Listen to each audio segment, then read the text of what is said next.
welcome back to Just Real Talk podcast. I'm Vermont, and today I have Kate Koei on the podcast with me. She is a certified Canadian counselor, an immigrant of African descent who is passionate about the challenges of immigrants and differing cultural groups in regards to their personal challenges, cultural perceptions, beliefs, and values. So welcome, Kate, and thank you so much for coming on the podcast. Thank you, Vermont. So I guess let's start with what is your experience like with mental health growing up? Well, my experience with mental health growing up was rather interesting in that in my cultural background, there was not really an understanding or focus on mental health.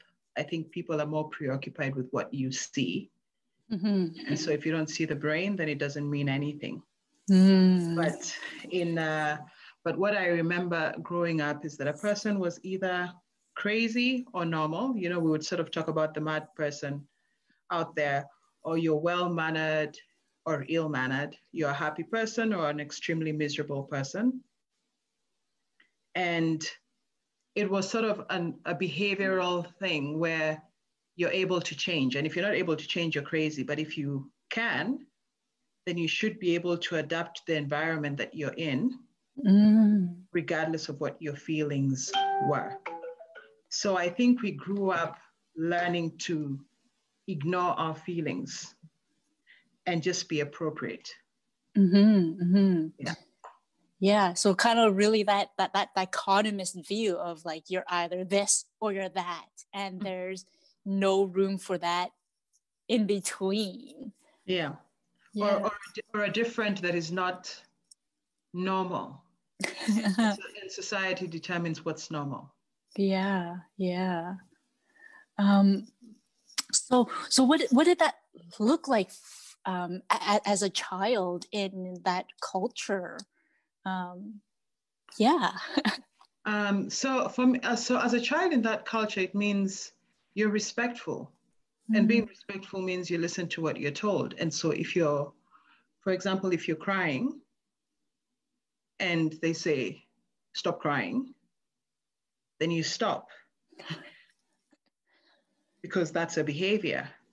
Right. And there's really no reason for you to be crying if somebody else can't see why you're crying. Mm. Or if you're sad and somebody says, what are you sad about? You need to be happier. Then you should try to be happier. Wow. that really like undermines, those just normal emotions that humans have, and even to think that you can shut that off just by someone telling you like stop crying. Yeah Wow. So with that, I'm assuming it was not something that was that people don't really show their emotions, or they don't really see that they're going through something, and it's just pushed down basically. Mm-hmm. So you sort of grow to know that there are good emotions and bad emotions, which is what I think, which is different from what we speak about as counselors, right? Because we say all feelings are acceptable. It's more what you do with them, right? Yeah. But in our culture, there are good feelings and there are bad feelings. And you avoid the bad feelings. And besides avoiding the bad feelings, there are places for those feelings, even the good ones. Right. And so somebody can tell you, no, don't do this. And you should be able to do that. So I think you develop this attitude where you're looking outside of yourself to know what is the appropriate way to be. Yeah. That almost makes it seem very robotic. Right. And almost like yeah, even like having someone in a way have that control over you. Mm-hmm. Yeah.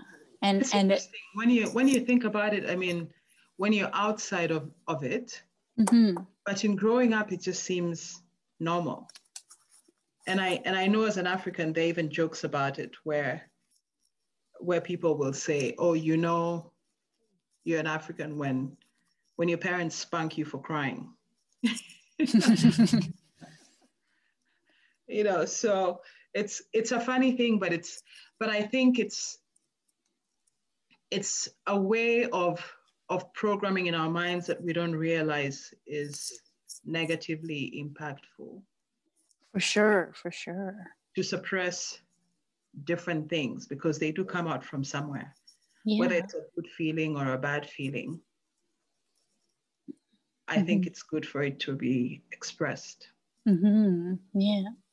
How do you think that impacted, I guess, just the meaning of what mental health means to you? Um, I would have to I would have to say, well, mental health began to have meaning for me as an older person. Mm-hmm. You see, as a child, mental health didn't mean anything. I mean, that's giving time and energy to something that's insignificant and meaningless. Mm-hmm.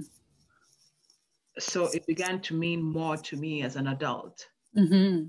That, and especially when you begin to see repeated patterns of behavior or repeated feelings, or you find yourself, and it comes with reflection, or you find yourself angry at something and you're just really not able to control the feeling, but you can see where it's coming from. Mm-hmm. And so just coming to know what mental health is as an adult has been empowering, to just get to know that, first of all, these feelings are normal. And unlike what we've grown up to think, they can't just be turned on and off. Mm-hmm. And expressing feelings is healthy. Yeah. And it's healing, no matter what the feeling is, but it's healthy and it's healing.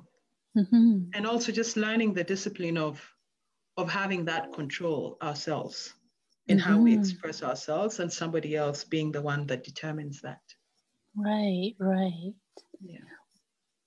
What do you think the turning point was for you in, I guess, discovering that the importance of mental health?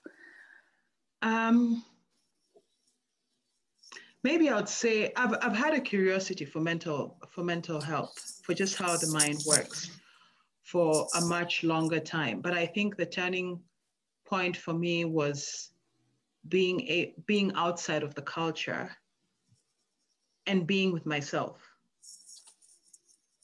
and having that time to reflect and to have that time to behave in ways that may not necessarily have been acceptable or considered good or bad, and seeing that they actually don't have bad outcomes. Like, you can be angry and it doesn't mean you're going to throw a plate or do something. Sometimes being angry is good because it can push you to do something. Mm-hmm. And also just knowing that all these feelings that we have are sort of an indicator of something. It's a gauge that our body has that tells us something is happening. Mm-hmm. And there's nothing wrong with feeling that. So I'd say the turning point for me was at the point at which I got to be with myself, which was when I left home about 20 years ago, maybe. Mm-hmm. Yeah. Was there a driving factor that made you want to leave home? No, I left home for college. Oh, okay. Yeah, so there was nothing driving me as such, but more, I mean, a natural sequence of things that led to a lot of learning and reflection, Mm-hmm. and just understanding myself as well. Mm-hmm. Yeah. And where did you go for school? I went to school in the States in San Diego. Okay. California. Yeah. So I did my graduate school there Yeah. and lived there for several years before moving to Canada. Oh, amazing. Yeah. And was it an eye opener in terms of just that shift from a cultural perspective for you? With regards to mental health, yes, it was. It was a change because I think Western cultures have a different way of expression. Mm-hmm. People just be, and I see that even with raising my kids, that they express feelings in a way that we didn't, and in a way that in our culture we would consider rude Mm-hmm. or being difficult. Mm-hmm. And so that was different to see Mm-hmm. that people just really express feelings that we don't express in my culture. Right. You know, Is there you're an not example?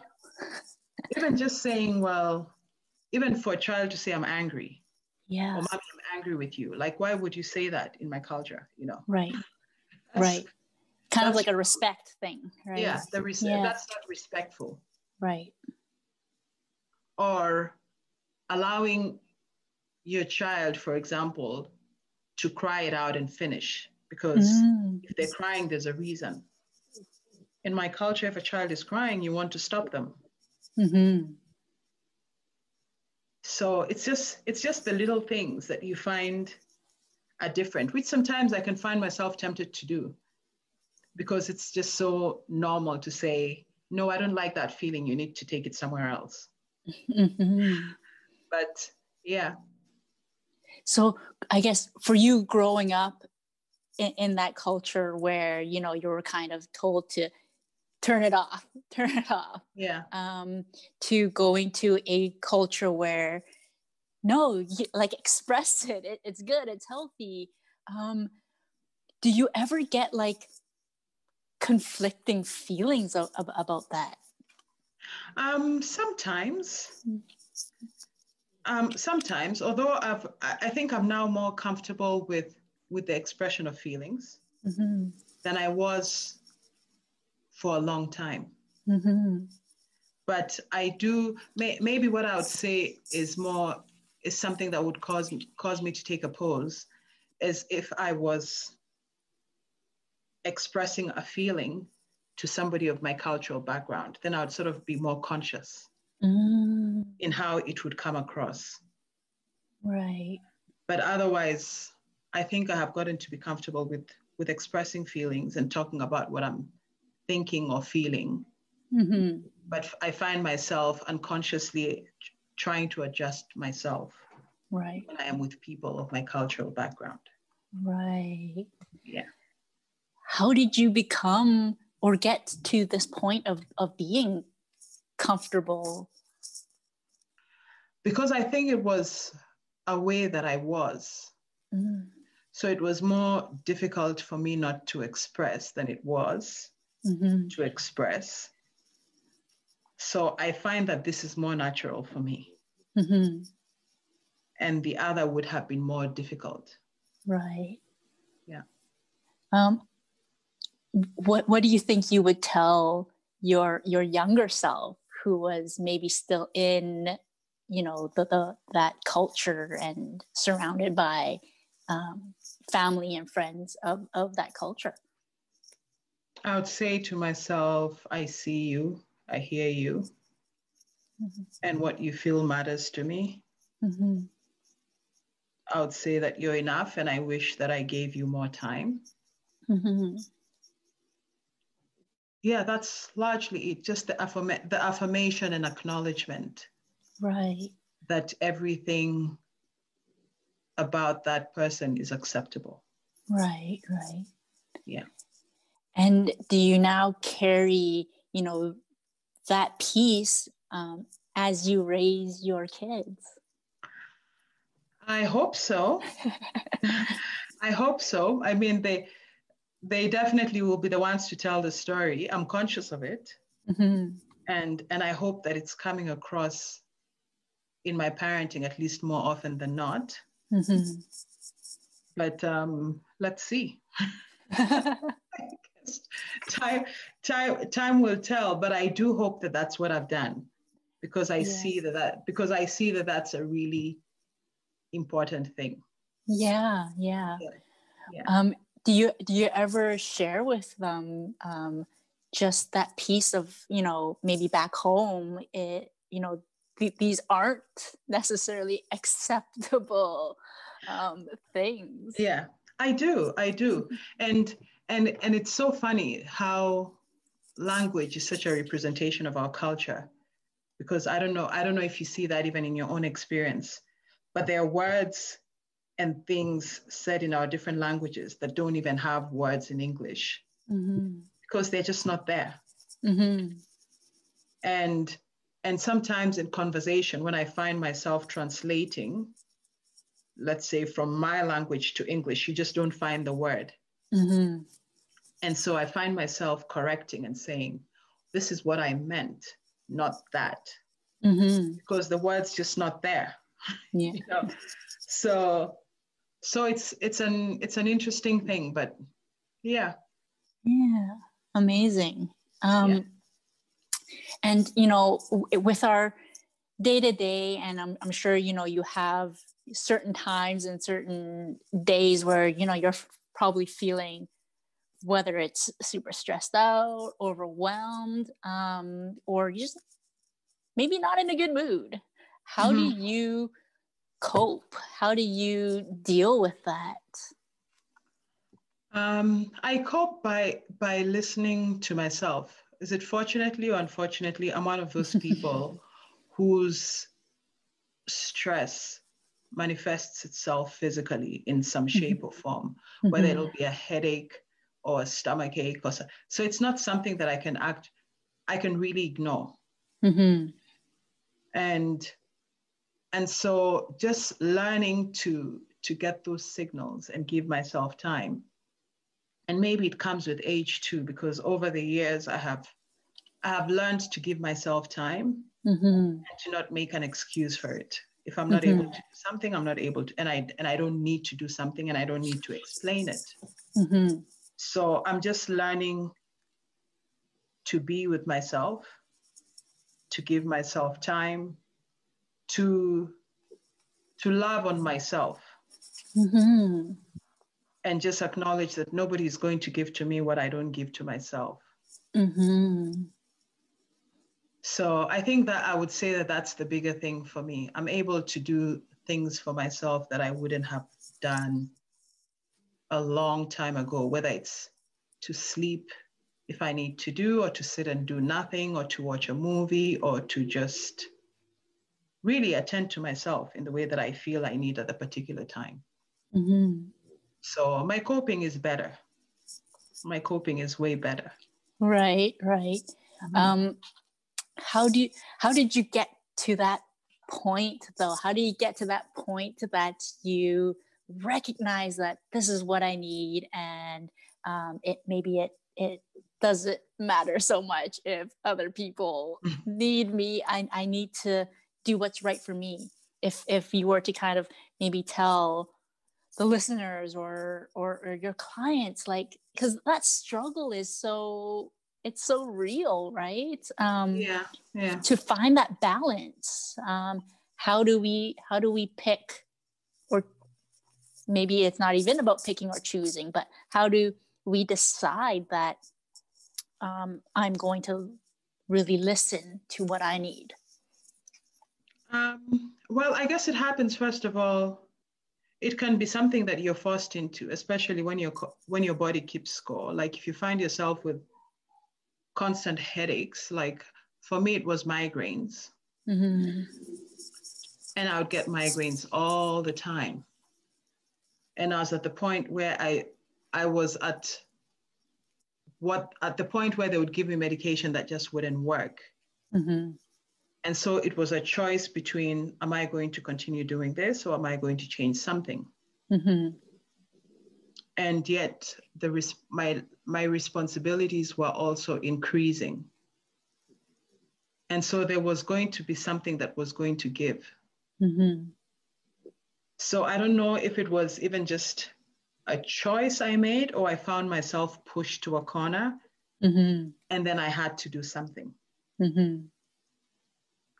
So I would say that's the point at which something got to change. And when it changed, I saw what it meant for it to change. I had migraines for years, almost every other day. And I can count how many migraines I have had in the last 5 years. Wow. So like a significant So difference. it was a very significant difference. Coming from an almost daily thing to maybe one a year. So I really have no reason to go back to what I have been, because I see what the changes have done for me. Right. What helped? Managing my expectations, for starters. I'm a perfectionist. And so it started with managing that. And then in my culture too, I'm an oldest child. So there are expectations that come with that.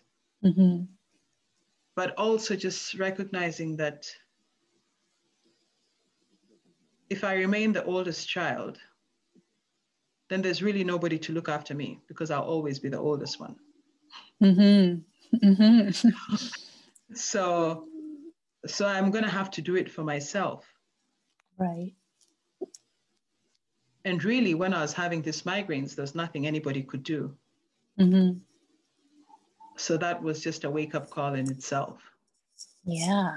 That I'm responsible for me. And how do you manage your expectations? Like what does that look like in terms of actual steps? That for me looked like, what can I do today versus what do I feel I have to do today? It was very difficult. I mean, I may be minimizing it a little bit, but for a while, even not doing the things that I expected myself to do would give me a headache. But just getting to the place where I almost write a list and say, this is all I'm going to do today and nothing else. Even if I find myself free. And also just kind of, and having people that you're accountable to. And also having self-care activities that you enjoy, I think also helps. So I like to eat out. And one of the things I started doing was just meeting a friend for breakfast or for coffee. So that forced me to get out of the house. It was sort of some unconscious accountability, because if I'm not done by this time and I have somebody that I need to see, then it means I have to leave. And just doing that in small bits and actually enjoying it made it easy for me to add it to my routine. And it's something I've now found very easy and comfortable to do. So I think it just starts with those small things. Taking care of yourself doesn't have to cost money. Sometimes it can just be taking a walk or going to visit someone or watching a movie. I mean, just working with what you have. Yeah.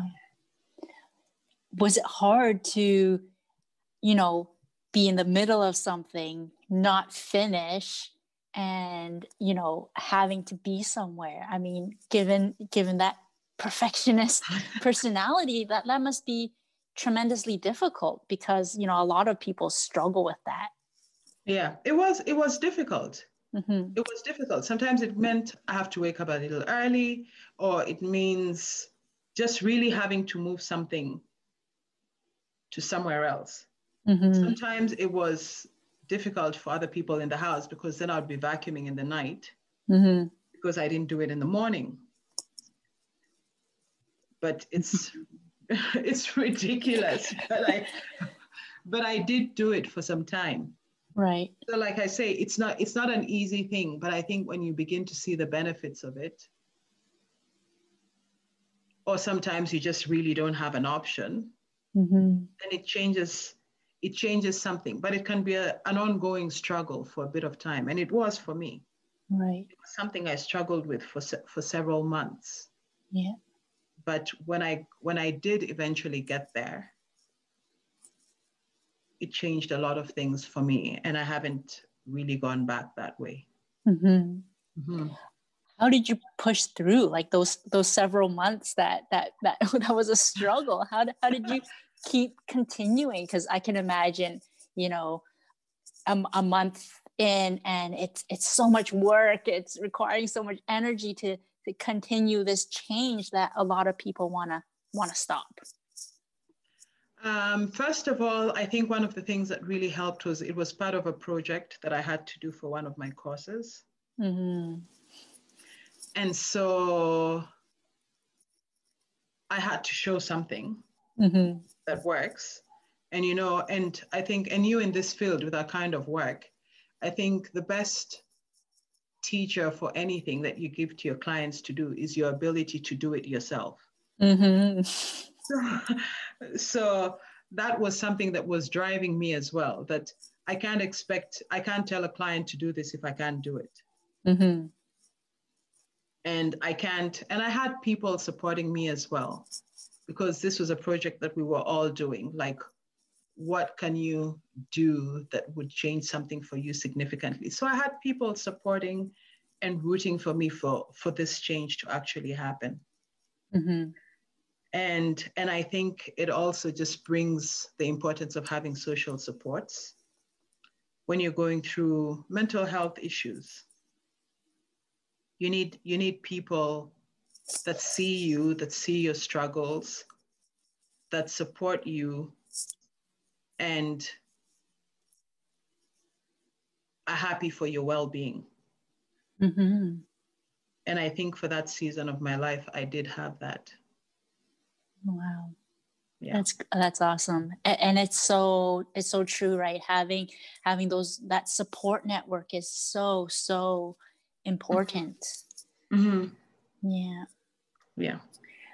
How did you, you know, because for some people, having a to-do list is great, but maybe they overpack it. So for you, how did you, you know, get to the point where you're only going to put so many pieces on your to-do list for whether it's that day or that week, that didn't overwhelm you? Again, I guess it's about listening to yourself, because I did have an overpacked list for a long time. Mm-hmm. But I could tell when the stress was rising, because then the headache would start. Mm-hmm.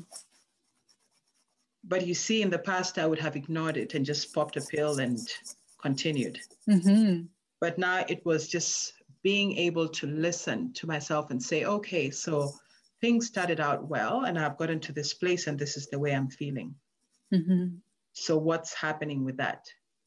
And just being able to see that pattern over a couple of days, Mm-hmm. that every time I get to this place, this is what I feel. And changing that. Mm-hmm.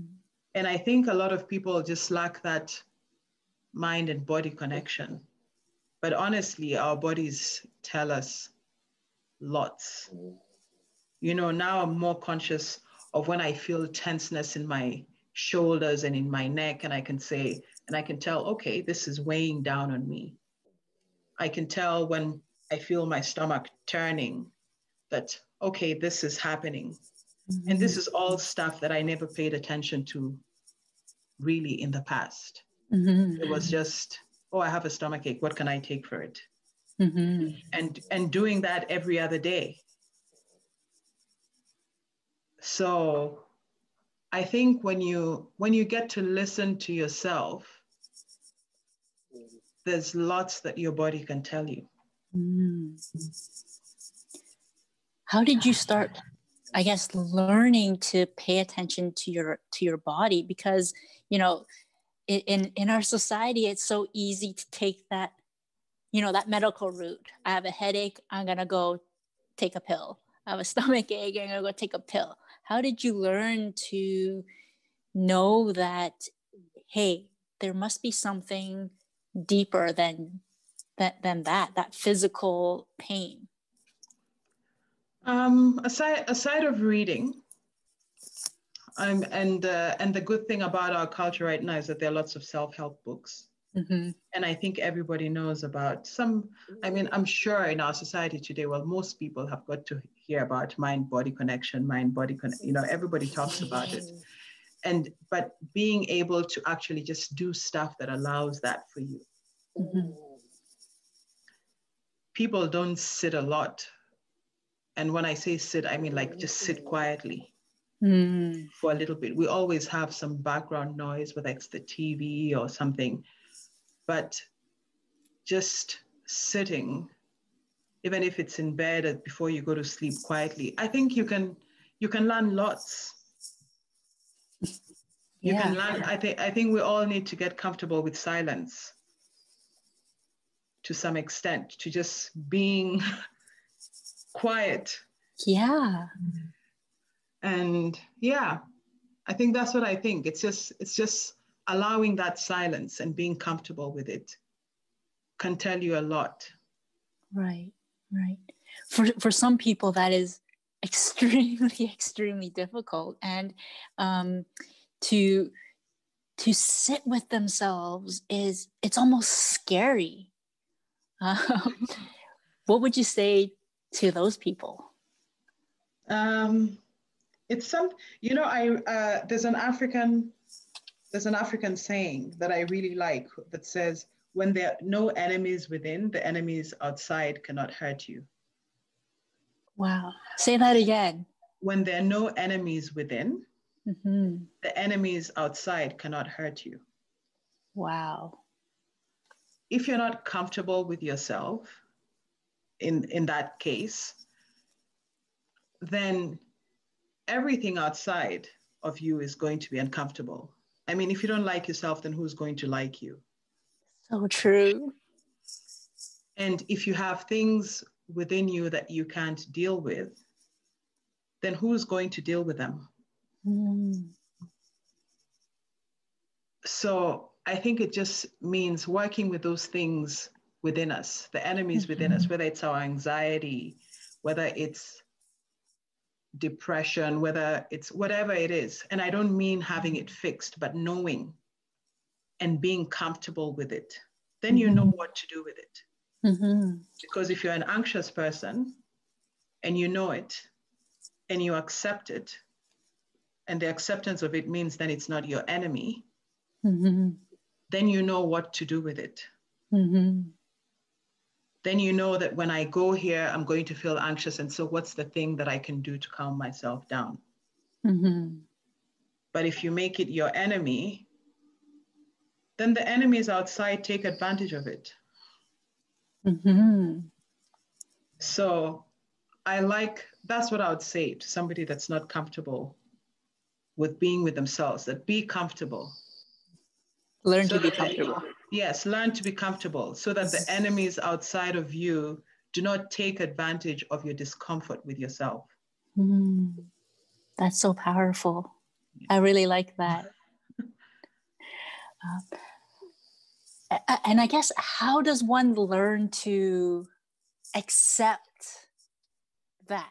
How do they learn to, maybe accept that they have anxiety, or how do they learn to accept who they are? Well, what's your option?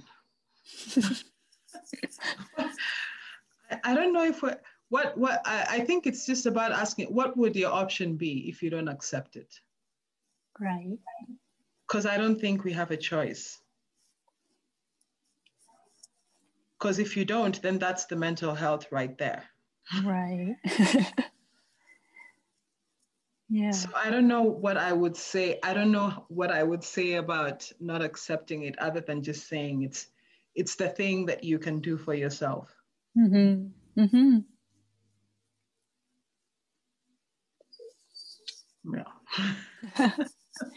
And that's so true, right? It's, if you don't learn to accept who you are, are other people going to accept who you are? Yeah. Right. That's kind of the first step, the first piece into any healing. Mm-hmm. Yeah. Mm-hmm. It's the first step, and it's the only way you would change anything, because you have to accept that it's there. Yeah. So if at least you don't even want it, accept it so that you do something about it. So I think that would be at least the best. I'm like, give it time, accept it for a little bit, just so that you're able to change it. Okay. And has becoming a counselor changed your perspective on mental health, or has it expanded it? It has changed.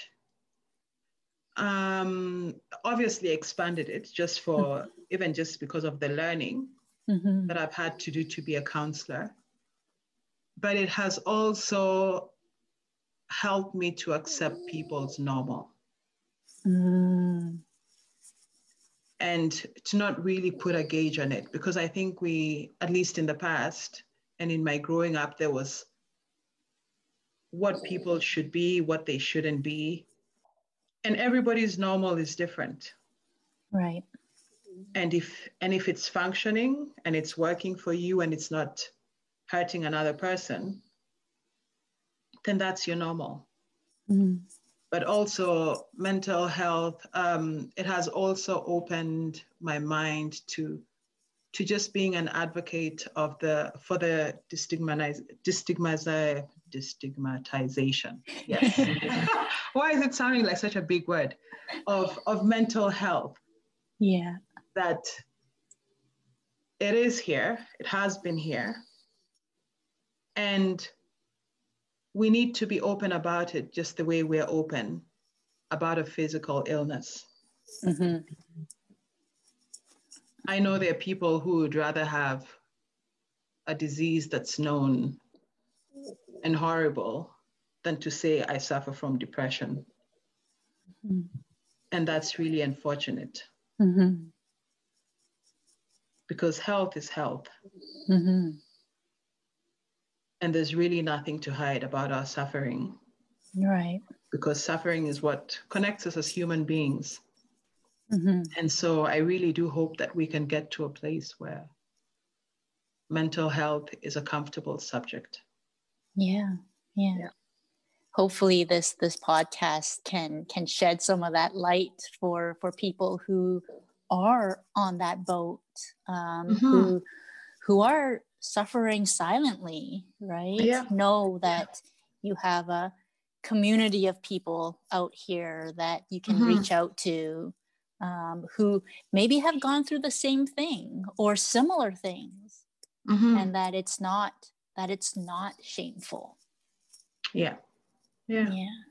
And what would you say to those people who have that fear of shame in seeking help? I think to just say, find a trusted person, and that's why they're professionals. Because our work is to provide that safe space, that trusting space for you to share what you're going through. And I think for somebody that has been conscious of a mental health issue, I think a professional will probably be a good place to start. Because it's not easy to go to somebody else that you feel has a different belief or is going to judge your experience. So I say, find a professional. Right. Find a professional and trust yourself. Be your own advocate. And really, it is possible to live with mental health issues.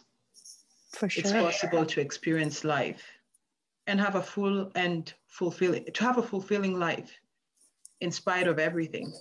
And so it shouldn't be a life sentence. No, it shouldn't. Yeah.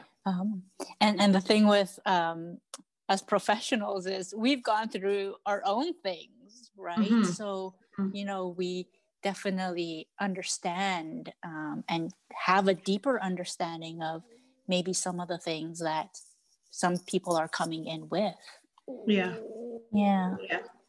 Mm-hmm. That's amazing. My last question to you is, are there any maybe myths about mental health that you'd like to clear the air? I think I know some of the ones growing up that I heard growing up is mental health problems are because of a spiritual disconnect. You know, like if you don't believe in God or something, then that's why you'd have that. Or for people who believe in witchcraft and all of that, which is a common thing in a lot of cultures, is that your mental health issues are as a result of some witchcraft, and or it's an over preoccupation with self. That when you focus too much on what you're feeling and all of that, that's how you develop mental health issues, because you're paying attention to what you shouldn't. And honestly, I just want to say that that is not true, because there are people who believe that deeply. And I don't believe mental health is as a result of any of these things. It just is. The way you would have any other health issue. There's lots of things that cause it. And it's not always something that you have caused on yourself. Yeah. So don't blame yourself for it. Don't blame yourself. Yeah. Don't blame yourself. There's always things we can all do differently and better. But if we don't, it doesn't mean that it's the reason for what we're experiencing. Yeah. Amazing. Well, thank you so much, Kate, for coming on the podcast. I had so much fun talking to you. Thank you. It was nice to be able to share at least some of my experiences. I hope they're helpful to somebody. And I look forward to connecting with you at some point. Okay. Thank you. Thank you.